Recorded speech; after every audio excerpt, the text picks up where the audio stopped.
Assalamualaikum warahmatullahi wabarakatuh. Selamat datang di podcast saya. Di sini kita akan membahas tentang hujan dalam perspektif hadis dan sains.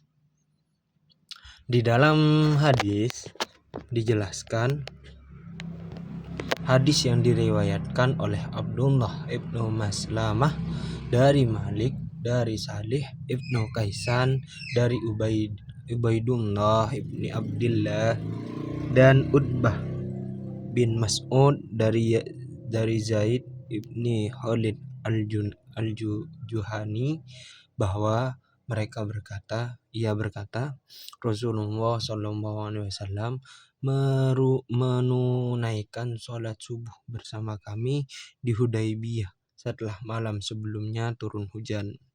Sesuai salat, beliau menghadap kepada para sahabat lalu bersabda, "Tahukah kalian apa yang telah difirmankan oleh Rob kalian?" Para sahabat menjawab, "Allah dan Rasulnya yang lebih mengetahui." Lalu Rasulullah SAW bersabda, "Pada pagi ini ada di antara hambaku yang beriman kepadaku dan ada pula yang kufur. Adapun orang yang berkata, kita diberi hujan berkat karunia dan rahmat,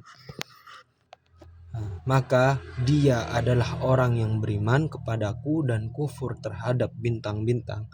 Namun barang siapa yang berkata, hujan turun karena bintang ini atau itu, maka dia telah kufur kepadaku dan beriman kepada bintang-bintang."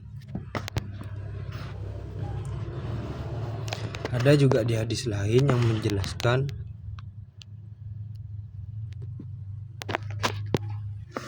tentang seperti itu, tentang yang saya bacakan tadi. Turunnya hujan dari awan masih merupakan persoalan yang belum sepenuhnya dipahami secara rinci.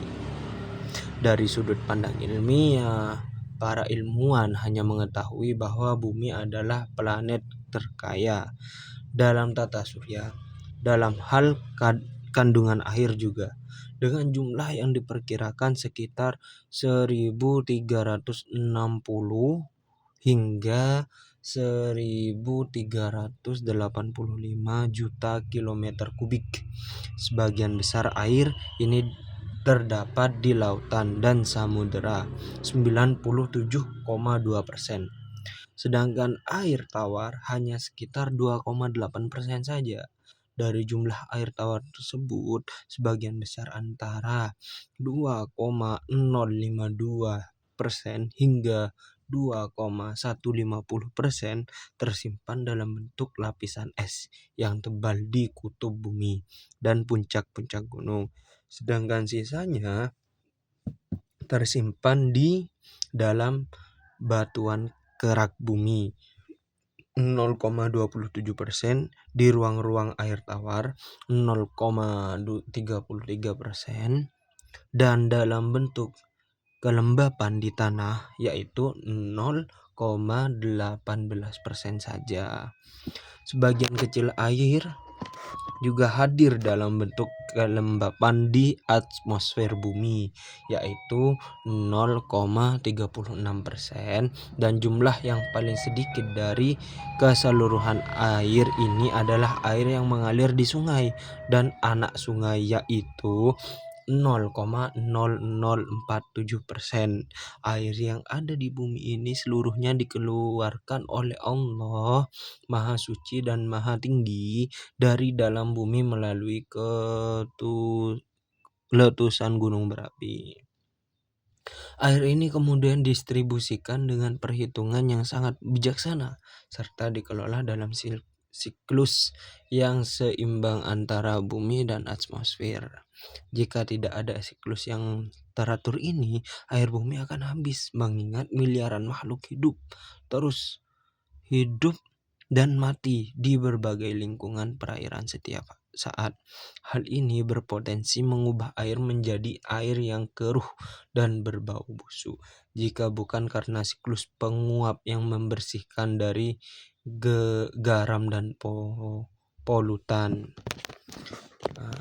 Di artikel saya juga ada contoh gambarnya tentang apa yang saya jelaskan tadi.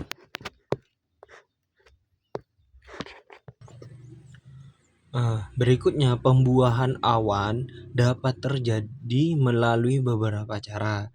Yang pertama, melalui percampuran dua massa awan yang berbeda suhunya. Satu lebih panas dan yang lain lebih dingin.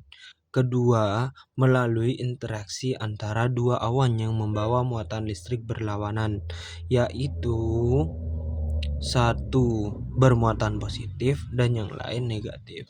Dan yang ketiga, melalui adanya partikel padat atau partikel padat halus dari debu yang diangkat oleh angin dari permukaan bumi, yang kemudian membuahi awan dan membantu proses uap air mengembun di atas permukaan partikel halus dari debu dan partikel padat lainnya, kemudian turun sebagai hujan dengan izin Allah kapanpun Allah menghendakinya. Biasanya hujan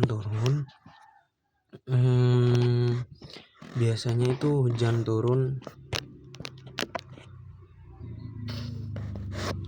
dalam bentuk tetesan kecil di mana diameter setiap tetesan hampir tidak melebihi 0,0001 itu milimeter.